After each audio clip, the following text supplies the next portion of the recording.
do your musical preferences and your reading preferences have any sort of connection? I don't know. You tell me for yourself, and if you hear my musical choices and you are getting some sort of connection that I'm not seeing, you'll see after I list some songs that are some of my favorites or like genres that are my favorites, you'll see me kind of struggle to make some sort of connection. I have some conclusions. You'll see. All that to say, I'm going to explore this question. I did not come to any definitive conclusions that I think are really clear, but I really, if you have a lot of time on your hands and you miss school and you're like, I wish I could just have like an assignment, feel free to look up the songs that I mentioned, see if you can make a connection with books that I have given positive reviews of over my past videos. If you really are like, I really have some extra time and I would like to do this, feel free. If you are like, I don't have time for this type of shenanigans, understandable, completely understandable. I'm just going to jump in. I was tagged on this topic by Margaret Pinard. She is a booktuber, YouTuber, author, and I will link her channel in the description because she has some really fun videos about things that she's reading. And if you're looking for things to read that are not just like, like sometimes you watch videos where people are doing book reviews and you're like, heard of it, already heard of it, already heard of it. If you want to watch some book recommendations where you're like, oh, actually, I don't think I have heard of that, then check out Margaret's channel. So like I said, I'm going to mention some other channels here, and I will link everybody that I mention in the description so that you can check out their channels. I highly recommend all the channels that I mentioned today. So let's start out with the question. I will put in detail the full question because this is like an official tag on BookTube/YouTube where you can tag other channels and have them all answer this prompt. So the way I went with it was just to cover the question of like, do your musical preferences and your reading preferences have any sort of tie-in together? And again, like I said, I tried to find a connection and I'm stretching it, I think. Tell me what you think. And also, I want you to think through this for yourself. Again, if you have spare time. If you don't, and you're like, this is too stressful, I'm not going to think about it. Again, totally understandable. But for any of you who are seeing a connection for yourself between your music preferences and your reading preferences, please, please tell us in the comments because I would love to chat about this and see if any of you could find a more clear connection for your preferences as opposed to mine where I'm like, I don't know. So the full question is down below. And then where I'm going to jump in is listing some of my musical preferences and trying to find a connection between the feeling that the music I choose gives me compared to the feeling that like in the books that I give a 5-star to. Is there any sort of connection? So here's how I did this. I went into my Spotify app and I kind of glanced through and picked out different songs from my, like favorited, or I think I have it called like a liked playlist. And then I have it's actually titled Pleasantly Unrelated playlist because there's songs that I want to keep track of and that I enjoy, but I just have them on a continuous list and they literally, none of them really have anything in common. You'll see. This is by no means at all a comprehensive list. These are just little snippets that I'm like, does this mean something? Okay, again, do you know what also I can do? I can list these songs because I don't expect you to sit here and be like, slow down, professor, and like write down the things that I say. I will also list the songs and the artists in the description so that, again, if you want to go on YouTube or Spotify, some sort of place where you can find these songs, then you could do that and it won't be like stressful. Okay, so the first song that I wrote down, okay, there are some categories. What I found was songs that I like, the first few that I'm going to mention are kind of under the calm electronic type of chill vibe, like chill electronic, I think is kind of the genre. So the first song that I really love is called Stay by, I'm going to pronounce it Plume. It's Plum, but the U has the little two little dots above it. So I think that means it's pronounced Plume is the group. And the reason, here's the thing, I can listen to that song and it's the kind of song where I turn off the TV, I close down the iPad, I just sit there and I have to just sit and listen to this song and feel all the vibes from it, because here's what I've noticed. Here's what I feel when I listen to this song. I get like, if you could put like a belief in the supernatural into a sound, then that's what I feel when I listen to the song. That's the only way I know how to describe it. There's some things that can't quite be put into words, and I think there are words to the song, but I'm trying to remember. I think it's mostly music.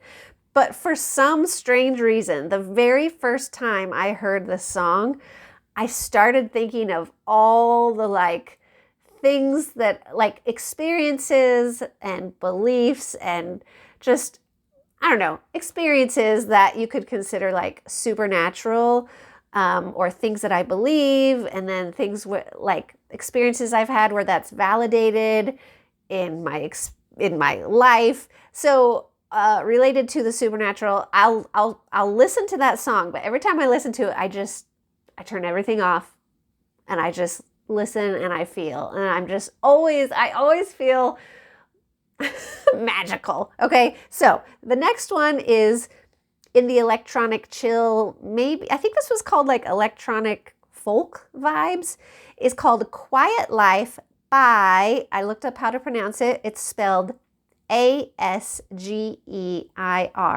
and I looked up, it's either pronounced Osgeir or Ausgeir, something like that.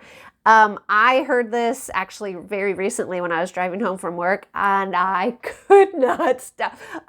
I turned off the radio so that I could keep it playing in my mind, so that when I got home I could Google it and find out what is this song.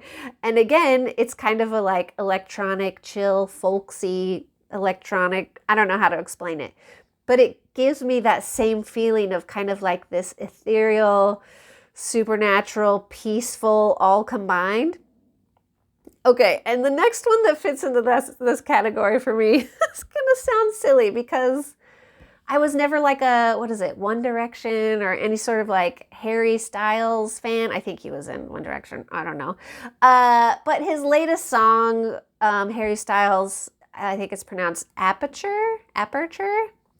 It's also a very calm, chill, but happy, electronic type of sound. And so all of those, I would say, I looked at that and I was like, what is the connection? Okay, I do enjoy books that are feel good, have a supernatural aspect to them, but also like calm. Like, I do not like a stressful book.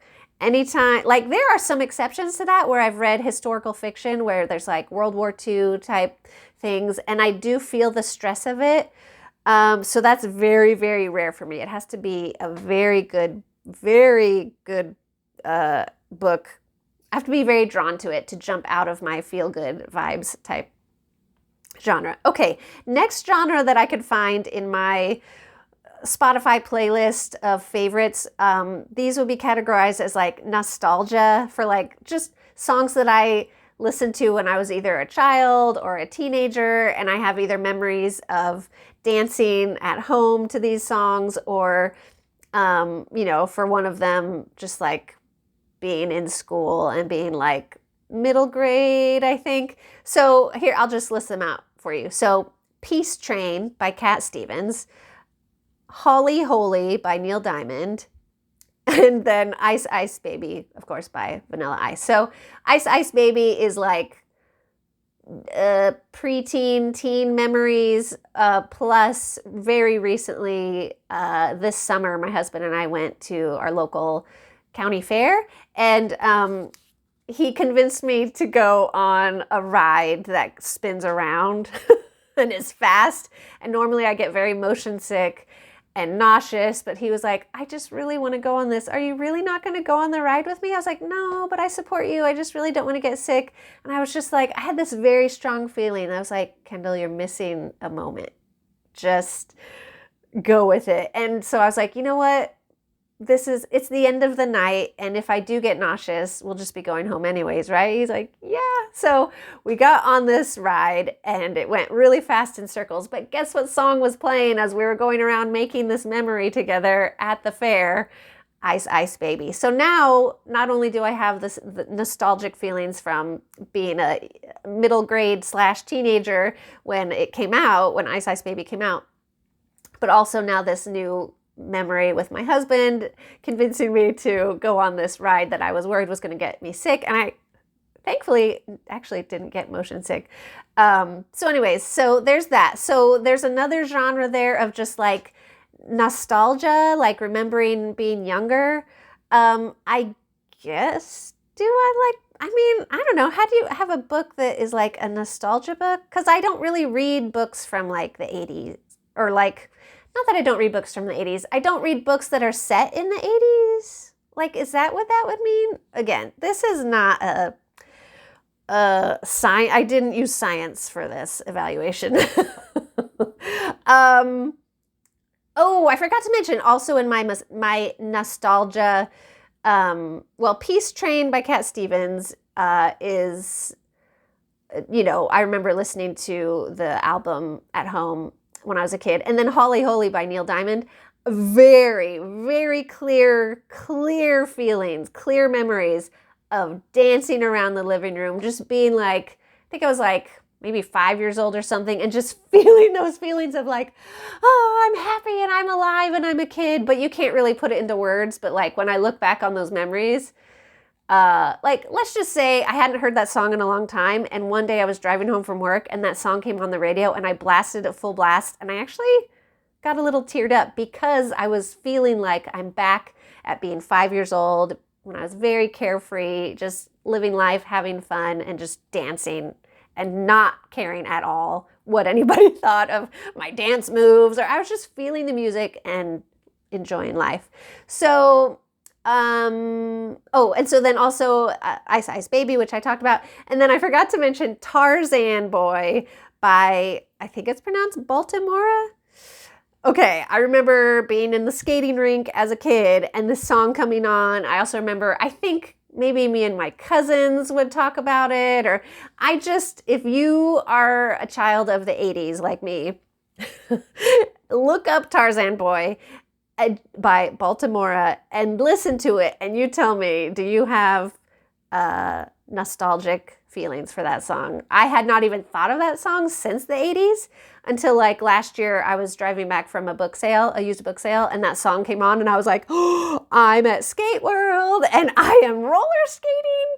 It was great. Okay, so nostalgia, I don't know how any of those things tie into my reading habits, but again, those are some standouts from childhood, from music favorites. Okay, the next category is songs that to me, whether the artist means it or not, that songs that to me speak to a super deep, either a spiritual or a philosophical message. Okay, the first one is going to sound so ridiculous. And yeah, the artist is problematic in my opinion, but I couldn't help it. A few months ago, I guess I missed this song when it came out, but I was driving home from work and the song Moment for Life by Nicki Minaj. Again, I don't support all necessarily the things that she stands for, but this song, when I heard Moment for Life, this comes under the like deeper message category for me, because as I was listening to it, I know that she probably meant it when she was singing it / rapping it as like moment for life. It's like, I wish that I could save this or have this moment for life. And I think it's about her appreciating her being able to sing for a living or rap for a living and being in the spotlight and having influence. That's what I think the intent of the song is.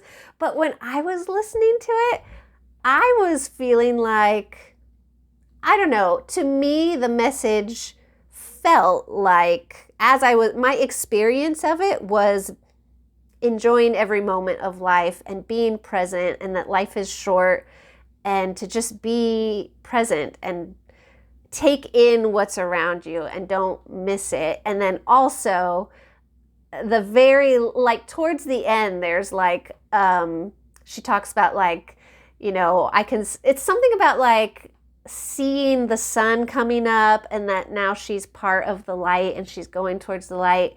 This is what she's been waiting for. So for me, I felt it as like when people come to the end of their life and they're leaving and they're going towards the light. Okay, I get super deep at moments that are not intended to be super deep. You will see, you'll probably listen to that song and be like, okay, Kendall, you took that way off of context. Like, yeah, I know, I did. But when I was listening to it, that's how it hit me. So now when I listen to Moment for Life by Nicki Minaj, that is what I think of. I think also at the time I had a childhood friend pass away recently around that time when I first heard that song. So there's a chance that I was like thinking of her going off towards the light, and okay, maybe I don't know. But anyways, so there's a music video that I first heard a song as a clip on somebody's Instagram reel story. There's some sort of short video on Instagram, and they were playing, it was a dog video. It was of their dog running and running and running and running.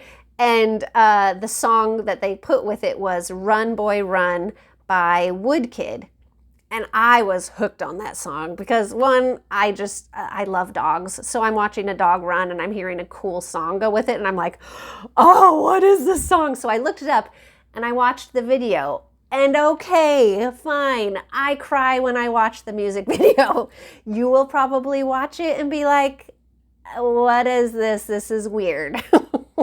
And why does Kendall cry when she watches this? I'll tell you why, because it comes under this category of songs for me that represent, or I receive it as representing, a super deep message or like a truth to life. Okay, so let me just run through the video with you, because if you look it up and you watch it, you might be weirded out. It is strange. It's a strange music video, but it just hits me and I watch it and I'm like, oh, it's true. Okay, here, I'll tell you. So in Run Boy Run by Woodkid, the music video, there's like a little kid that's like running away from a big place where he's been captured. And the little boy is running away. And as he's running away, these kind of like monsters pop up and they start chasing after him. You think that they're chasing after him. And I'm not going to tell you what they're actually doing, because that's the part that makes me like, oh, and this is like, in my mind, it represents like, I believe in angels and I believe in God. So to me, it represented having helpers helping you along in life. And anyway, it's a whole thing. Plus, like the whole idea of like a little kid being helped by angels. They don't look like angels. Like I'm guaranteeing you will watch it and be like, Kendall, what? They don't look like angels. They look like monsters. But the message that I received from it when I watched it was, for me, and also for like little kids out there who are struggling and need help, and that they have somebody on their side looking out for them. Okay, I told you, I get super deep at things that don't, I'm telling you, you'll watch it, you'll watch the video, and it won't. Well, maybe feel free to tell me your thoughts in the comments. Okay, so all that to say, I appreciate songs that strike me with like a much deeper message that kind of addresses like the purpose of life or like deeper aspects to life. So I can say that does tie in a bit to the books that I like. because I like books that have kind of a magical aspect to them, but I appreciate them more. I usually tend to give them a higher rating, or they move me more when they speak to a deeper truth. Like, for example, I read Willa of the Wood. If you want to go back in my videos, you can look for the thumbnail that is like me holding up a book and it says, you know, Willa of the Wood, and it says, I actually liked it, or something like that. It's like a girl in the forest. I read that, and it's kind of like magic folklore. It's more like magical folklore infused story, which I like, but the reason it moved me so much was because to me, it had a message that spoke to a much deeper topic, which is very relevant right now. So anyways, feel free to check that one out. I'll see if I remember to link that one below. We'll see. Okay, so does that musical preference match up with my reading? That one, okay, I'm realizing now that one does match up. So my musical preference for deeper things and deeper things in books, that matches up. Okay, do I have anything else here? Yeah. Oh, the other thing I noticed in my Spotify musical lists were I would look at that and be like, why did I save that song? And most of the time it was because those songs spoke to something that I was going through at the time, regardless of genre. It could be pop, it could be country, it could be instrumental. Like, I looked at those songs, I'm like, I don't know how to group those into like a single category, except for the fact that they speak to something that was extremely personally relatable, or it spoke to something that I had personally been going through at the time. So that said, that does tie into books that I love, is when there's something that are deeply, deeply relatable to me, or something that I can have empathy for. Okay. So, those are the songs that I looked at, and my preferences in music, and my thoughts on whether they match up with my musical preferences or not. Here's what I did notice. As far as music that I 100% will not listen to, I will not listen to a sad song. No, absolutely not. I will not. And it doesn't even have to be like intended to be sad. Like, if it causes me to feel sadness, I will not listen to it. And here's the thing, I can tend to, like, if I get into sad feelings, it's a lot of work for me to pull up out of those sad feelings. So I work really hard at not getting stuck in that feeling. I let myself be sad. Like, if something is sad, it's not like I don't let myself be sad. But I could be having a great day, and then all of a sudden I hear a song that to me is very sad, and boom, I'll be way down. And that's not helpful to anyone. It's helpful if I can be sad for someone who's like going through something, or if I'm going through something and I need to process sadness. Yes, I will go there. But if I'm having a great day and I can be, what I'm trying to say is I can be extremely easily influenced by sad songs. So I will not listen to sad songs, and I won't listen to anything that's like too I was going to say heavy or stressful, but that's subjective depending on how I'm feeling. But no sad songs, that's for sure. And so I very much also avoid sad books. Here's the thing. If I hear a description of a book and anywhere in it they're like, this is a heart-wrenching or heartbreaking story, I'm like, no, thank you. No, thank you. So there's one thing. So no heartbreaking songs or heartbreaking stories. Although there have been exceptions where I have read, like I said, like a World War II, a couple World War II based stories where there were heartbreaking things in them. But I felt very, very drawn to read those stories. So I knew what I was getting into and I was ready, prepared. Okay. Now, so I want to tag other people. So like I said, Margaret Pinard tagged me. So I'm going to tag her also in the description. So thank you for thinking of me and including me. It always feels nice to be included, you know? So then also I'm going to tag 4 other YouTubers And if you are watching this because you were tagged and you're like, what is this? Why am I tagged in this? Don't feel pressured to do this. This is more of like, hey, you're invited if you want to and you have time and it fits in with your channel vibes and schedule. But even if they don't, do this version, like respond to this tag with their own video about this topic, I still really, these are also, I would just say these are channels I recommend. So Margaret Pinard, and then again, I'm going to list them all down here so you can find them easily. I also recommend Ruth from RM Seneca. The P is silent. I learned from watching one of her videos, which was helpful. It was helpful to hear that. RM Seneca, but there's a silent P in there. Also, Gabby Likes to Read, and Bad Betty Books, and Slow Readers Bookshelf. So those are all people that I recommend that you check out if you are into like the whole book review, bookish things, book talk. Well, talk T-A-L-K. Anyways, not book talk T-O-K. You know what I'm saying. I recommend these channels, but also those of you from those channels, if you are watching, consider yourself tagged. Feel free to make a video based off of this question of does our music taste and our reading taste have anything to do with each other? That's all I have for today. This is where I stall so that you can like look at the little things here and here, or there and there. I think here and here, without being distracted by what I'm saying. If you are interested in supporting this channel further, and if you are not on a tight budget, feel free to check out my Buy Me a Coffee site where you can make a one-time donation or monthly membership. Also, I have the Honest Gratitude Journal that I created, that I'm selling. Feel free to check that out and check out this and this, or that and that.